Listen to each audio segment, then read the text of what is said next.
అందరూ బాగున్నారా? నేను మీ శ్రీదేవి హ్యాపీ ఛానల్ స్వాగతం. మీ అందరికీ నమస్కారం. అయితే దొండకాయ విశిష్టత. దొండకాయ ఎంత మంచిది, 50కి పైగా రోగాలు రానివ్వదు మానవుడికి. అయితే దానికి మెదడువాపు వచ్చేస్తుంది దొండకాయ తింటేనే అంటకట్టారు. మన మనుషులు కూరగాయలకి ఇన్ని రకాల జబ్బులు, ఇన్ని రకాల దొంగ మాటలు అంటకట్టారు. ఇక మనుషులకి ఎన్ని అంటకడతారో చూడండి. ఎందుకంటే మా తాతయ్య గారు పండించేవారు, మా ఆడపడుచు గారు అలా ఆయన గారు కూడా దొండపాదులు అయి పెట్టేవారు. దొండకాయ తినడం వల్ల మనకి చాలా రోగాలు రానివ్వదు. రోగ నిరోధక శక్తి అందులో కూడా ఎక్కువగానే ఉంది. అయితే వేడి క్వాంటిటీ ఎక్కువ ఉంటుంది అందులో. దానివల్ల కొన్ని రకాలమైన శ్లేష రోగాలన్నీ కూడా తగ్గిపోతాయి. దొండకాయ విశిష్టత చాలా మంచిది. చాలా శక్తిని కూడా ఇస్తుంది మనిషికి. దాన్ని వేపుడు పెట్టుకోవచ్చు, పులుసు పెట్టుకోవచ్చు, ఎగురు పెట్టుకోవచ్చు, గుత్తి దొండకాయ వండుకోవచ్చు. చక్కగా దాన్ని చట్నీ కూడా చేసుకోవచ్చు. ఆవకాయ పట్టు టైపు కూడా పడతారు దాన్ని. దొండకాయ చాలా గొప్ప విషయం.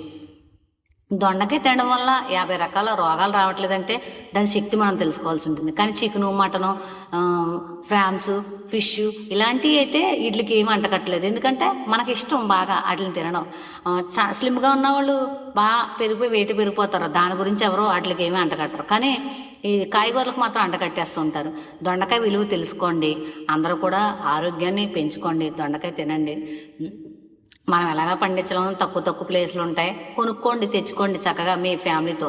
మామారు పెళ్ళైన కొత్తలో పెళ్ళికి ముందు ఉత్తి పప్పుసారు ఒకటే తినేవారంట ఆయన. కానీ ఈ కూరగాయల వల్ల ఇంత శక్తి ఉందే, మీకు బాగుంటుంది ఆరోగ్యానికి. ఒకసారి వాడు చూడండి, తిని చూడండి. మీకు బాగోపోతే మానేద్దరు. పప్పేసారే డైలీ రోజు కాస్తానని చెప్పానంటే ఆయన జాయిగా తినడం అలవాటు చేసుకున్నారు. ఇప్పుడు అన్ని రకాల కూరగాయలు తింటున్నారు. ఆయనకి గ్యాస్ట్రిక్ ట్రబుల్, అనేక రకాల ఇబ్బందులు ఉండే అన్నీ పోగొట్టుకున్నారు. ఇప్పుడు ఆరోగ్యంగా ఉంటున్నారు. కాయగూరలో ఉన్న శక్తిని తెలుసుకోండి. వీటిని రేటు తక్కువ, శక్తి ఎక్కువ. రేటు తక్కువ, శక్తి ఎక్కువ. ఈ యొక్క దొండకాయను మనం యూజ్ చేసుకుందాం. ఈ కాన్సెప్ట్ నచ్చినైతే హ్యాపీ ఛానల్ లైక్ చేయండి, షేర్ చేయండి. బాయ్.